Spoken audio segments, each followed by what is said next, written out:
C'est l'exercice modulation d'amplitude, deuxième session 2025, série sciences physiques. Alors, on réalise le montage de modulation d'amplitude schématisé sur la figure 3, qui est là. Donc, on applique respectivement aux entrées E1 et E2 du circuit multiplieur X la tension UT égale U0 plus SM cos 2pi ft, constituée d'une composante continue U0 et de la tension S de T qui est SM cos 2pi ft, correspondant à l'onde sonore que l'on désire transmettre.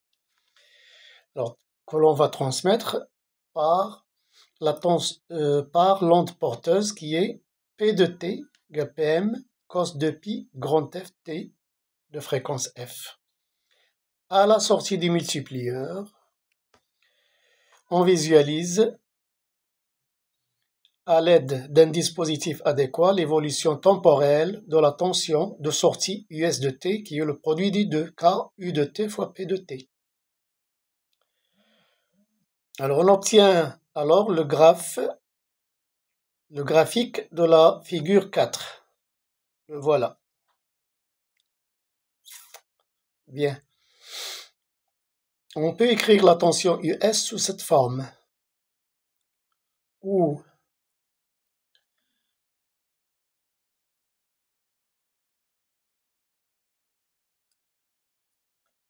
A et M, où A et M sont des paramètres du circuit. D'accord? Bien. Alors, en s'aidant du graphique, c'est-à-dire en utilisant ce graphe de la figure 4, déterminer la fréquence grand F de l'onde porteuse et la fréquence petit f de l'onde sonore. Bien, alors on regarde bien ce graphique. Alors l'onde sonore, on la retrouve où? On la retrouve dans l'enveloppe de cette onde porteuse. Voilà.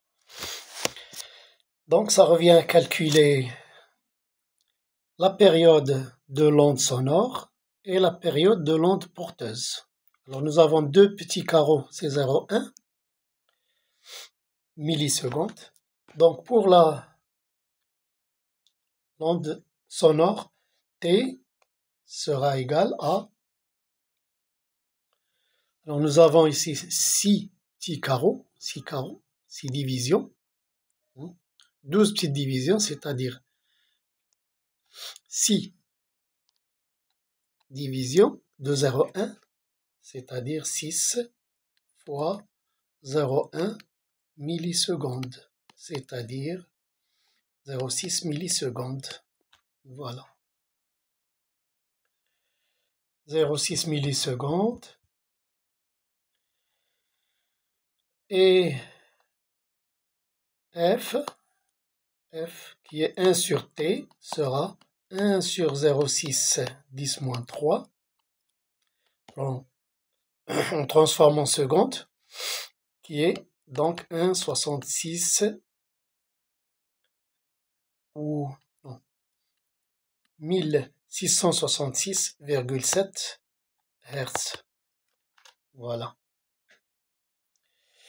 Pour l'onde porteuse, nous avons ici une demi-division, c'est-à-dire 0,1 sur 2. TP. C'est une demi-division. 0,05 millisecondes.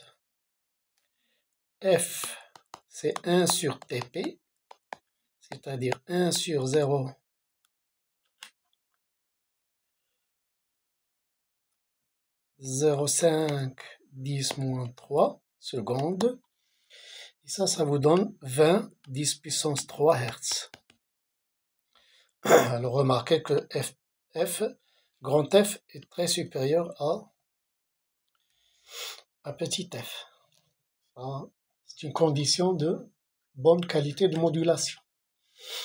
Pour calculer A, alors A, c'est quoi? c'est U maximum plus U minimum sur 2. Alors ça donne combien graphiquement? Alors graphiquement, U minimum c'est là. C'est 0,33 volts. U maximum, c'est là. C'est jusqu'ici. C'est 1, 2, 3, 4, 5. Donc c'est 5 fois 0,33 plus 0,33 divisé par 2. Et ça vous donne 0,67. Ça c'est A. Pour M, coefficient de modulation, c'est U maximum moins U minimum divisé par U maximum plus U minimum. C'est-à-dire, comme on vient de le voir, 0,33 fois 5, U maximum, moins 0,33, U minimum, divisé par 5 fois 0,33, plus 0,33. Et là, vous trouvez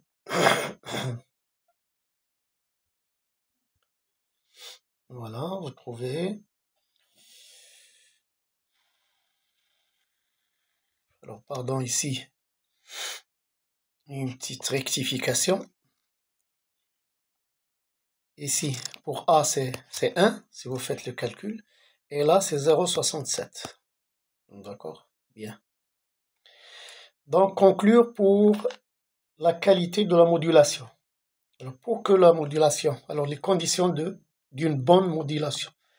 F doit être supérieur, très supérieur à petit f, ce qui est le cas ici. Et M doit être inférieur à 1, ce qui est le cas aussi.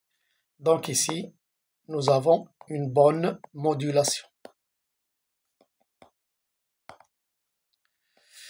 Voilà, merci et à la prochaine.